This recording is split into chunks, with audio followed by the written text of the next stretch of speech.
Welcome to The Sober Effect, a show that looks at the positives of sobriety, the dangers of alcohol, and the many people who are affected by it. I'm Kate. And I'm Steph. The ripple effect of alcohol is far reaching, and those are the stories you'll hear on The Sober Effect.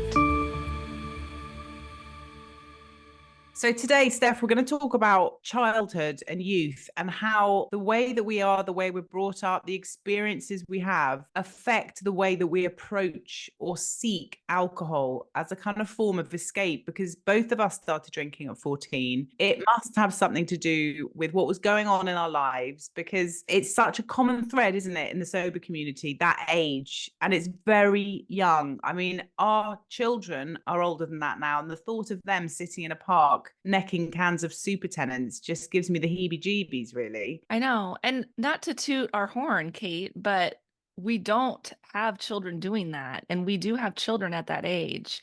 And we're both really close to our kids. So for those listeners that are gonna be like, well, how do you know? My daughter tells me everything. And I know your kids are the same way. Yeah. And we have this like trust between us. I mean, just recently she's told me some things that she's done, and I won't say them out loud to embarrass her, but I know she would tell me. And Yeah. I don't know if it's because of my own experience and now that I'm sober that I'm kind of raising her differently, or like kind of giving her the things that that version of me needed at that age. Yeah. But we I think can, it is definitely, Steph, the way you talk about so openly about your childhood and the pressures you felt. You are raising a completely different child to that. right. You're making sure that she never feels any of the things that made you feel uncomfortable. Mm. And that's one of the wonderful things about taking a childhood that did have problems. You know, I had a very strange relationship with my mother. And I've taken that as a way of, I don't want to do that with my kids. So you have to learn, you have to move on. True. And I think I kind of educated her on alcohol in a way that I wasn't educated. You know, we Mhm. weren't really told that it was a drug. We were told about drugs, but I don't ever remember alcohol being in the same category. And the scenario or the theme with alcohol was always it was cool, it relaxed you, it made you more fun. Like that was what Yeah. I knew growing up about alcohol. No one ever told me anything different. There and nothing against my parents, but they didn't have drinking problems either, right? Like they Yeah. it wasn't an issue. They drank, but it was never like how I drank as an adult. And so I think there's something to me reflecting on that now that I'm sober and kind of telling my daughter the things that I wish somebody would have maybe warned me about. I don't know if it would have changed how I perceived alcohol. I would hope that it would, but I feel like letting Adeline know, hey, drinking isn't going to make you cooler. It's not going to make you have more fun. It's actually going to make you sick at times. My daughter has this huge phobia about throwing up. Brilliant. I use that to my advantage. Because like if she feels a tinge of like mouth watering, like she's gonna throw up, Yeah. she has a complete meltdown. I'm like, yeah, you'll never do good as a drinker because That's like Yvonne on our first ever episode. yes. She was like that. And she said it's really put her off drinking because the thought of being sick is so awful. It's much worse than the hangover. I wish I had that. Yeah, it's like it's changed the way I have conversations about alcohol, I think, with my child. And I know it has for you too. And I think that that's a great part of it. Like a good thing that came out of it Yeah. for me is And our learning that parents didn't lesson. know either, did they? I mean, our No. parents didn't know alcohol was bad for you. My parents did drink a lot, and still, my dad still Mhm. does. But it was just what people did. So I grew up in a house where there was alcohol everywhere, and I couldn't wait to be a grown up. So for me, as soon as I was old enough to buy alcohol, I was in the shop buying it, or I was sneaking it before that, you know, because it was like that was the goal, that was the end goal for Yeah. everyone who as soon as you turn sort of 13, it's like, when are we going to be able to have a drink? Hmm. Because it was what all the cool people did. But to be fair to them, they had no idea Yeah. about, I mean, it was like smoking. Everyone used to just smoke in our house with all these kids running around. You just Right. don't see that anymore. Yeah. But yeah, I mean, things have changed. And today's interview, I just loved it. And I've listened back to it twice already because there's so many nuggets of information in there that I want to explore further. And we're talking to Hilary Phelps, who is just incredible. I think we both had a bit of a crush on her by the end of the Yeah, a little interview, bit. didn't we? And she balances public speaking, coaching, and being a parent. And she does it in such an insightful and kind of charismatic way. She's just wonderful. And she's also very open, which, given her circumstances, when you find out it took 15 years before she told people she was sober, and she actually did it on a podcast called The Payoff with Pete, which is about, it kind of bridges sports and addiction. Right. And she shared her experience openly on that for the first time, which is incredibly brave. Oh. I just think she's fantastic. Yeah. And I think a lot of our listeners are gonna relate to her as well. Well, just a little recap on Hilary. As a Mhm. child, she was the fastest swimmer in the country for her age group, which is something that must have required so much dedication and Yeah. commitment. You know, I know kids that swim and they are at the swimming pool before school for a couple of hours and then after school. And she was also the eldest child. So, as we know, often considered like the strong one, the one that others look up to. So we Yes. started the conversation by asking her if she thought her childhood and the various pressures and labels that people put on themselves and other people put on them when they are growing up affects the way we look for escape through drinking. So let's hear what she had to say. That has to be one of the best questions I've ever been asked, and I love that you came in hot with that one, because it's so funny. I'm looking back, I'm doing a lot of work around that now because I have a 6-year-old. I'm, like, big on inner child work and, making sure he develops these really healthy habits and has self-love and all of this, and so now I'm looking back on my childhood, and I'm like, "What could have been different?"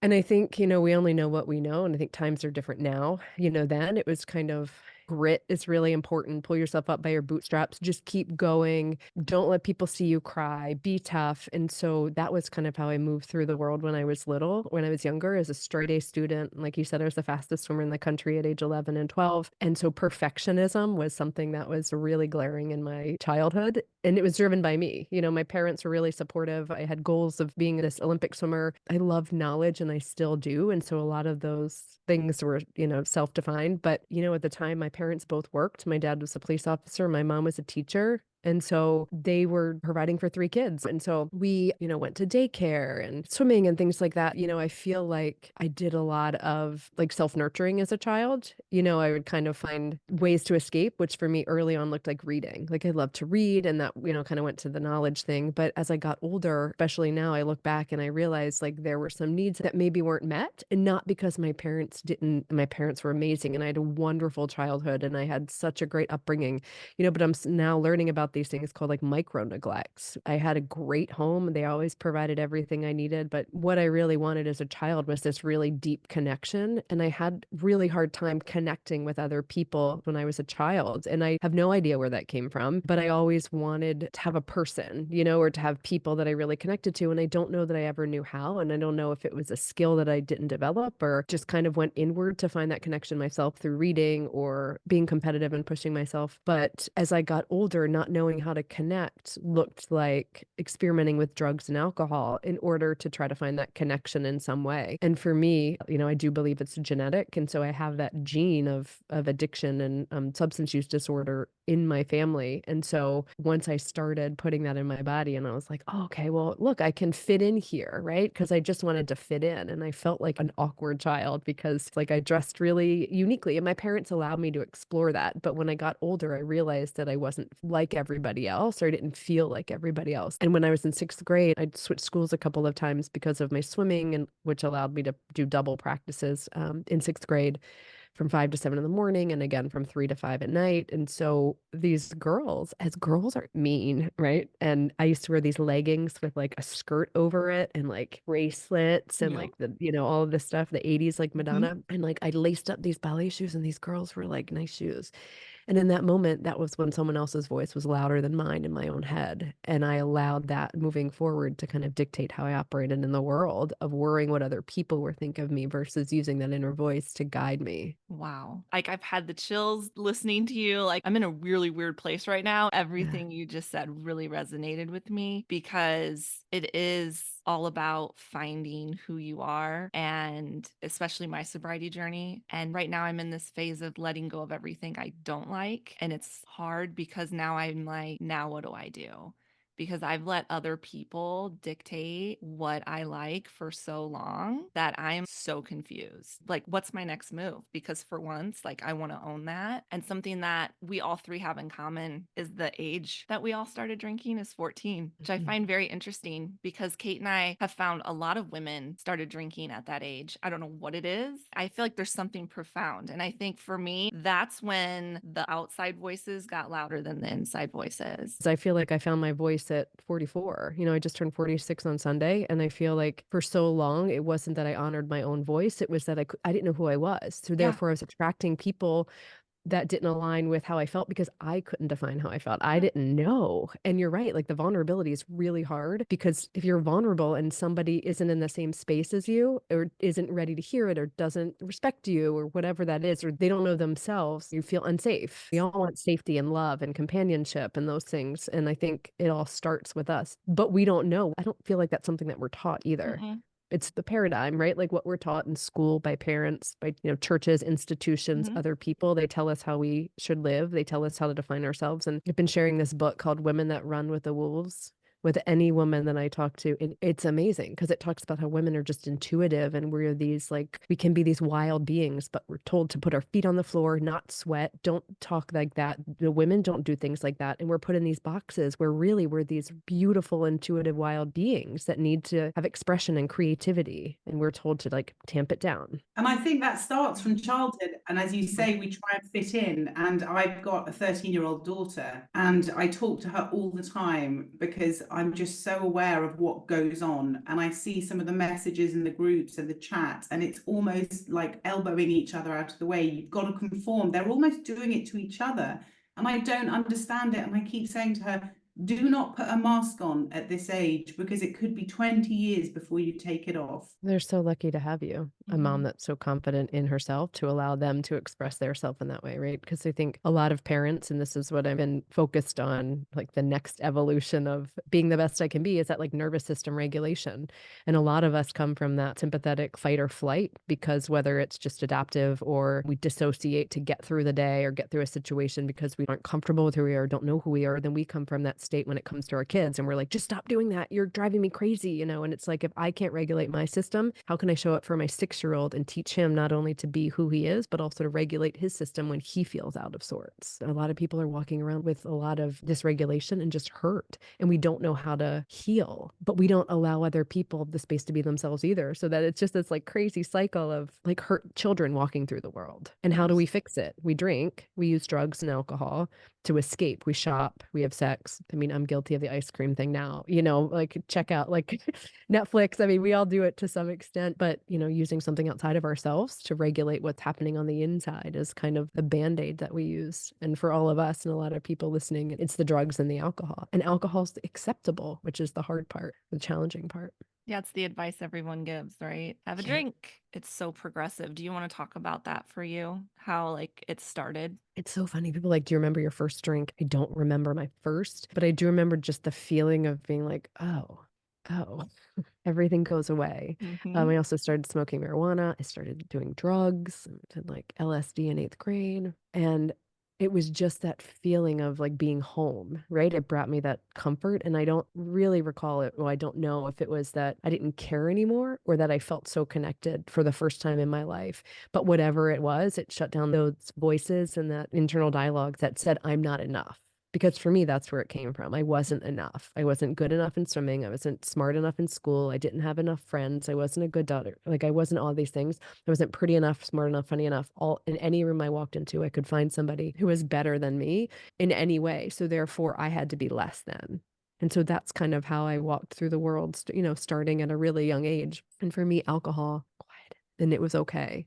And as we know, putting those things in our body so young, it kind of stunts our emotional growth. And so when I got sober, I was a 14-year-old little girl, that was acting out, that just wanted attention and love and help. And I think to your point, all these things that are available to kids now, whether it's, vaping or alcohol, it's so easy. We used to steal my friend's dad's vodka because my parents didn't have alcohol in the home. And so we would take his vodka and then fill it with water. Yeah. And we told ourselves we were doing it to help him drink less.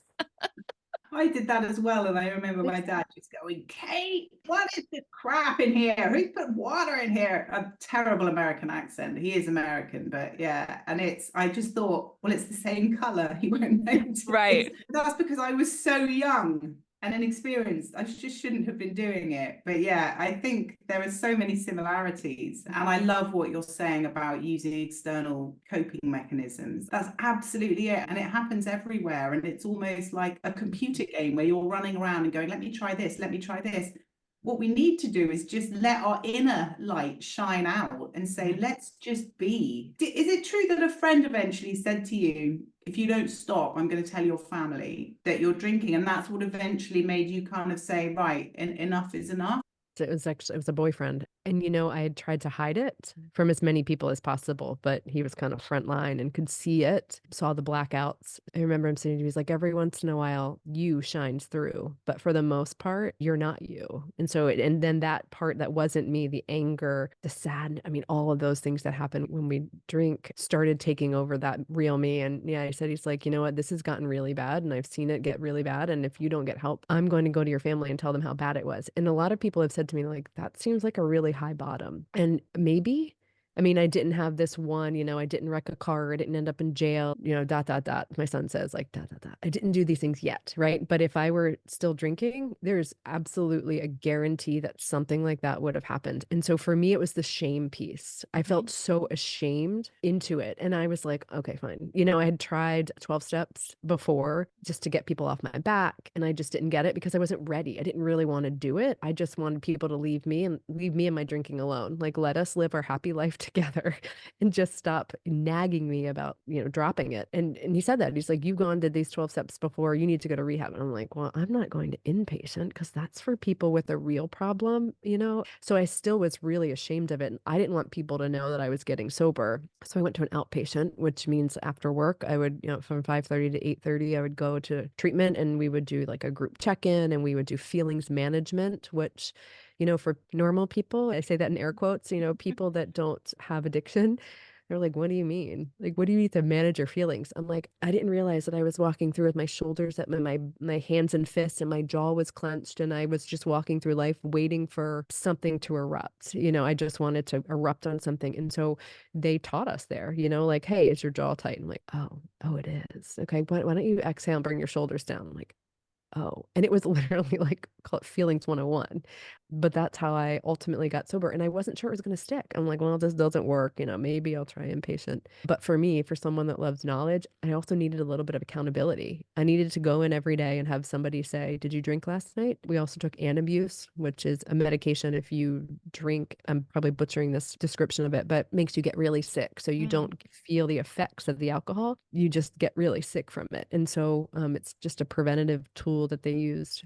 And so I did that, and every day I would check in and they'd go around. They're like, how are you? Right. And I'm all about, because what I was taught, this is kind of my coping mechanism that I was taught when I was little. If you look good on the outside, it doesn't really matter on the inside, because if everybody else thinks I'm okay, then that's okay. And so that's how I operated for a really long time, including up to 15 years of recovery, being sober. And so I would go into the treatment center and I would say, I'm good. Everything is good. I'm not drinking now. And so I'm perfect now, because that's what, I just wanted this idea of perfection. And I was like, I'm good. And then one day I was not good. And I went in and I'm like crying in the corner and I'm biting my lip and I have tears and they're like, are you okay? And I'm like, like, trying to convince them that I'm okay. And I'm like, no, I'm not okay. I'm angry and I'm sad and I feel lonely and I don't understand because I'm not drinking now. So I should be perfect now. Like, I don't understand. And they're like, the drinking is just a symptom of the disease. Now comes the part when The fun part. the real work.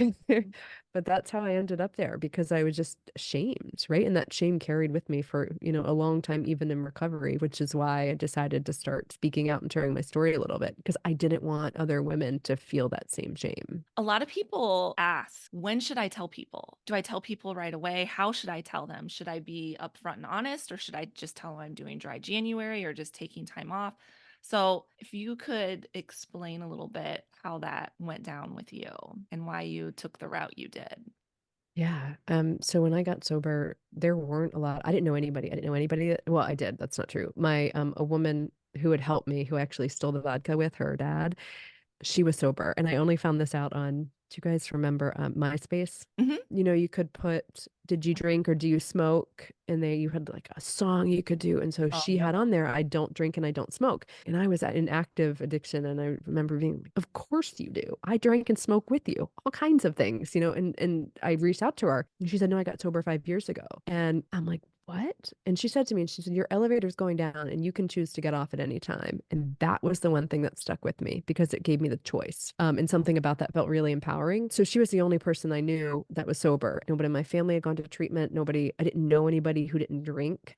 And that was by design, right? You know, surround yourself with people that are like me. And so I didn't share, because also when I got sober, and it goes back to this knowledge seeker, I'd go to a bookstore and I'm like, I want to learn. I want to learn about addiction. I want to learn why. I want to learn. And there were 3 books. It was like the big book, Carolyn Knapp is Drinking a Love Story, and like what to expect your first year of sobriety or something. And that was it. There was like nothing.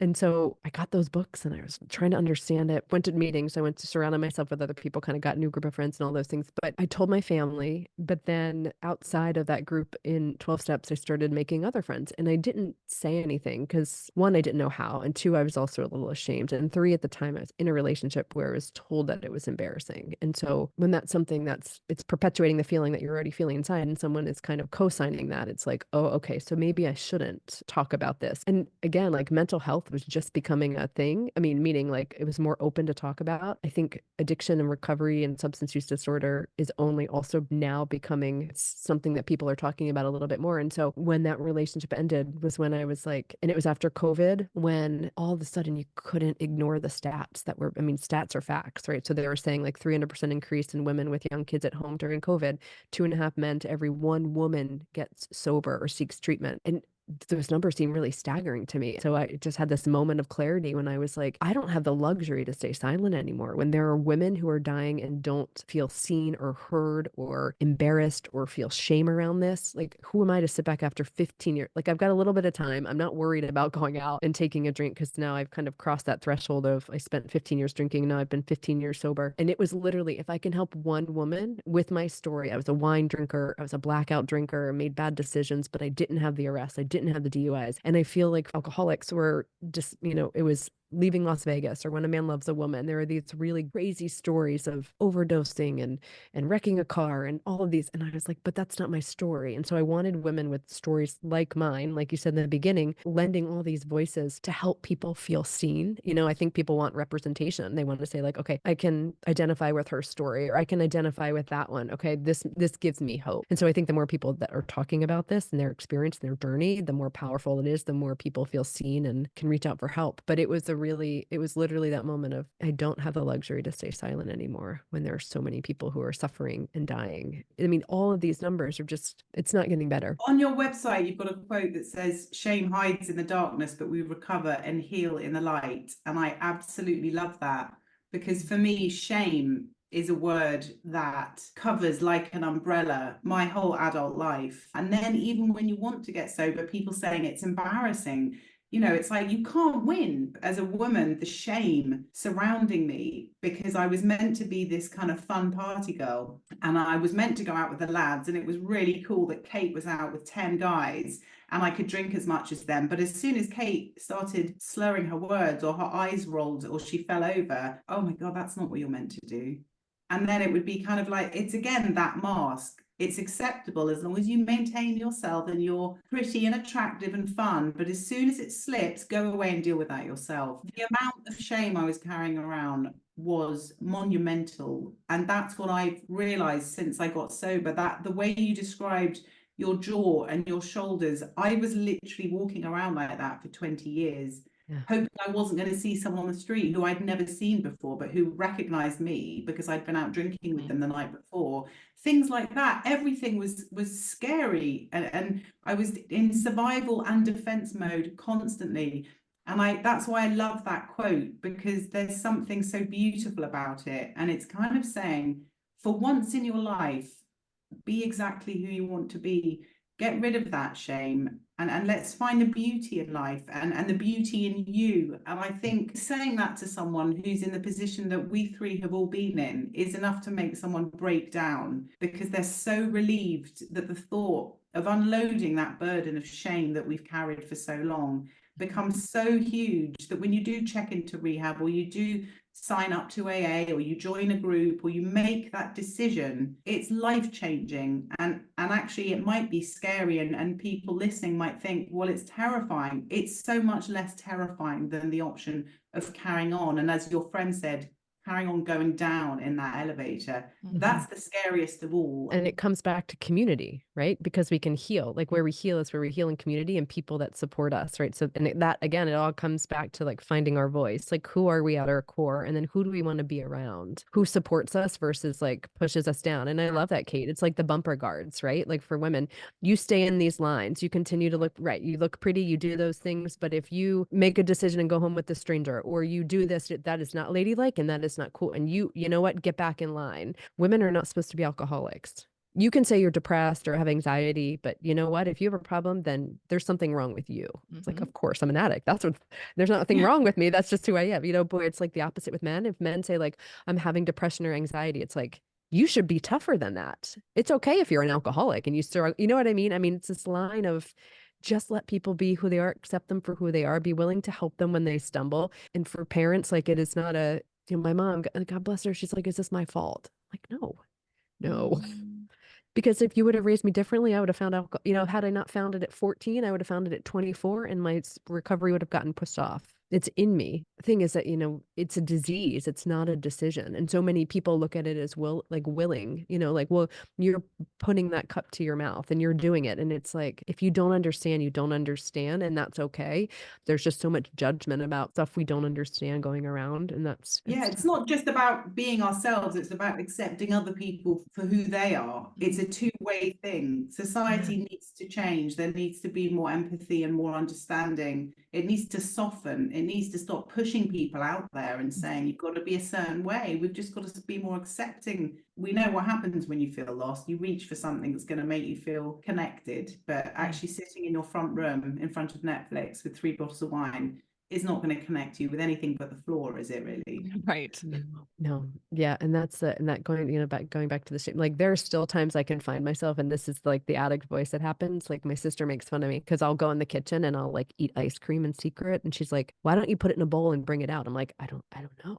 It's this thing that's in me, but now I notice it more, and it's ice cream. I'm not drinking vodka out of a freezer. Right. But part of that healing process is changing those behaviors and those thought patterns and start replacing them with new people, places, things that fill up our metaphorical cup, not our wine cup. Yeah. I mean, so you've mentioned like distancing yourself from like the negative influences, because like I was surrounded by drinkers. They either had to drink as much as me or more than me, because that kept me safe. It kept me comfy. It was like, oh, this is normal and I'm not as bad as her, so I'm good. You know, it was like my gauge. It's really what kept it going for me, but that's all I had. And so there's this loneliness that comes in, because you find out, at least I did very quickly when you quit drinking, that those people are no longer interested. They want to be supportive, but in order for a lot of them to be supportive, they have to kind of be a hypocrite about their own lifestyle, I think is what ends up happening, right? If they're supporting your sobriety, but then they're out drinking the same way you used to drink, it makes things really, really awkward. So how did that happen in your life? Like, did you have to have hard conversations with people? Did they just fade out? So this is a great question too, because I think you start to act as a mirror, right? So for me, I black out every time I put alcohol in my body. And so they lost that person. So then the person underneath had to start looking at it. And this person underneath came to me and said, you know what? You're not drinking anymore and you're no fun.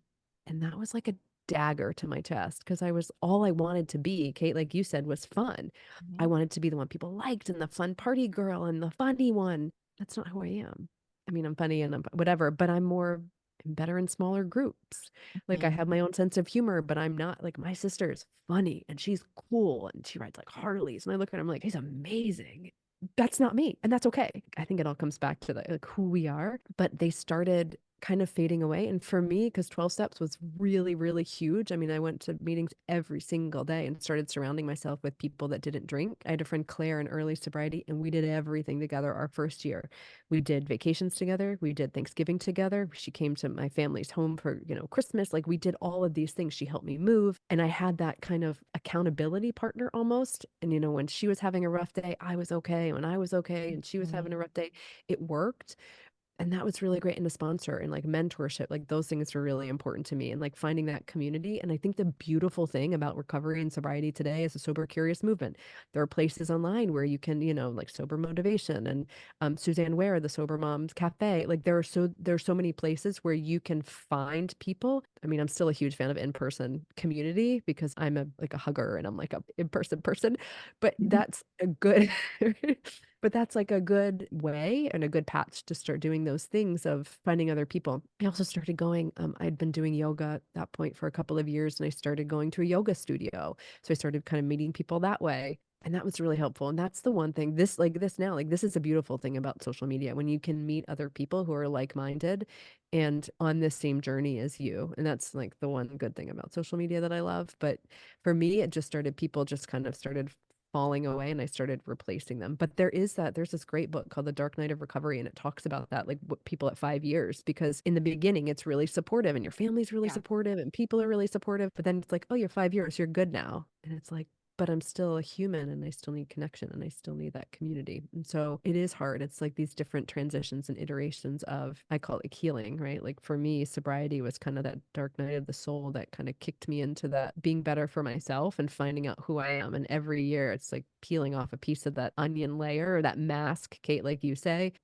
And what you're describing is how I often think of it. And it's kind of like, don't try and rush. You don't need to suddenly go out and surround yourself with 100 new friends and 20 new hobbies, because most of us only had drinking as a hobby, let's be honest. And when people said, what are your interests? I used to get so embarrassed and I used to make things up because I was like, I don't have any, if I'm being honest.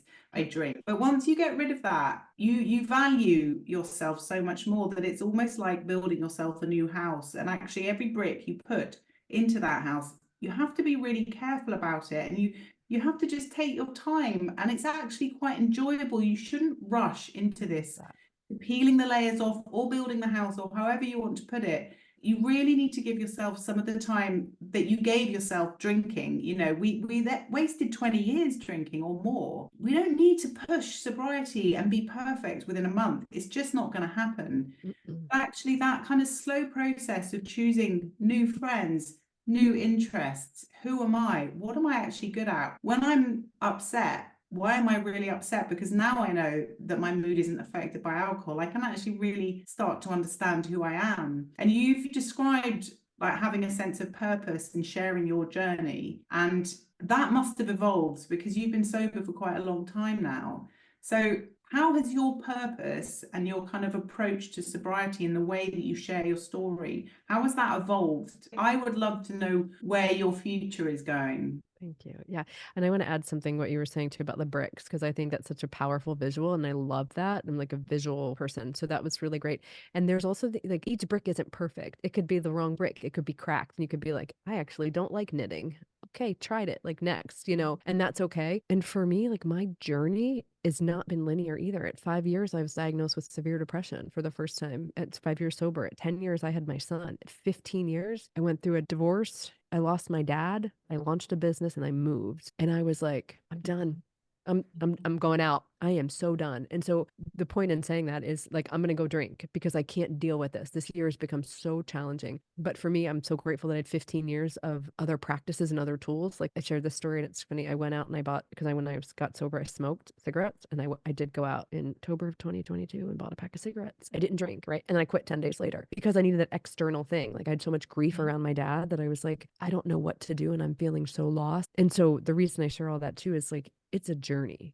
Continues to be a journey. Next year could look, different, the year after that, 5 years from now. But what I realized at 15 years was when I started sharing my stories that I never wanted a woman to feel alone. And at first it was this really encompassing, like I want to help people who are struggling with addiction. And I started to niche it down because I realized that as women, we carry a lot, and I use this example, like this metaphorical tray to go to this imagery. And I'm like, you want me to help you with work? Okay. You want me to help you? Okay. I've got the kids. I'll pick them up after school. Yep. I'll do the permission slip. Yep. I'll make dinner. Yep. I got this. Just keep putting it on my tray. Okay. I got it. And we put ourselves last. And so what I really wanted to do was help women find their voice and live in their purpose. Because for me, that's where I really struggled. And I learned breath work and yoga and meditation and mindfulness and got holistic coaching training and did all these things. And so as I move forward, sobriety is where I started, but I've really evolved along the way of becoming it's spirituality, nervous system regulation, and just all these different ways to be the person I want to be. Like, I don't want to judge. I don't want to walk through life with anger. I do want to have love for everyone and empathy, even the people who I don't always want to give it to,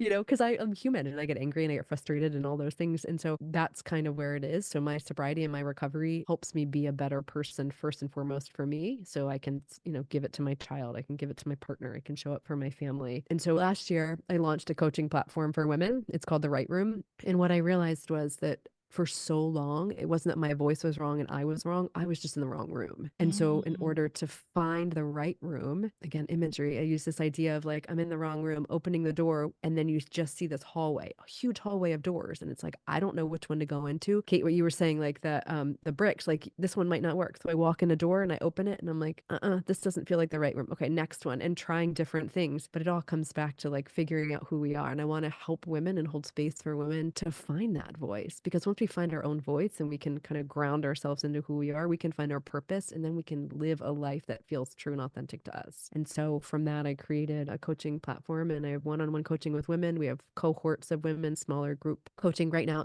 I have one for sober women in recovery that identify as addicts, and then one is sober curious. And it's ways to create that community and heal in spiritual, mental, emotional, and physical ways, that holistic practice that's helped me. And so that's where I am now. In a perfect sky in the pie world, I would love to help change policies around recovery, specifically in women, allowing them time to go to treatment. I think it's easier for men right now to say, you take the responsibility at home. I'm going to, like my coworkers, you have this, I'm going to go do it for 30 days, where I think it's a little bit more challenging for women. So I'd love to see that available to more women. The place that you've just described, the rooms, they just sound wonderful, don't they, Steph? Yeah. Really caring and empathetic, and other people who can understand. And I think that's what, at the end of the day, we all need. We just want someone who cares and someone who says, you can do this.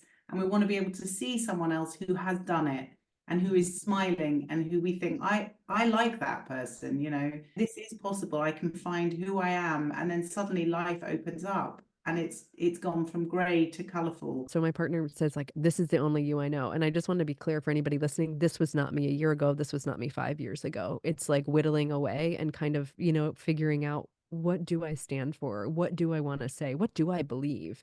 And then really owning that. I was talking to a friend the other day that's not in recovery, that doesn't have a problem. They're not, it's a couple. And they're like, we just don't understand addiction. What can you tell us? And I said, this is the easiest way to understand addiction. It is hanging out with a best friend who's trying to kill you. And you can't let them go because you love them. It's your best friend, but they're trying to kill you. It's like, they're like, that's crazy. I'm like, yeah. Thanks for tuning in. We're just two women from opposite sides of the pond, striving to shed light on the negative impacts of alcohol. Quick heads up, we're not licensed therapists or doctors. If alcohol is seriously affecting your mental or physical health, seek professional help. And don't forget to hit that follow button to catch all of our future episodes. If you think our podcast could make a difference to someone you know, share the love. And hey, leaving a 5-star review will really help the Sober Effect reach more fantastic people like you. So thank you.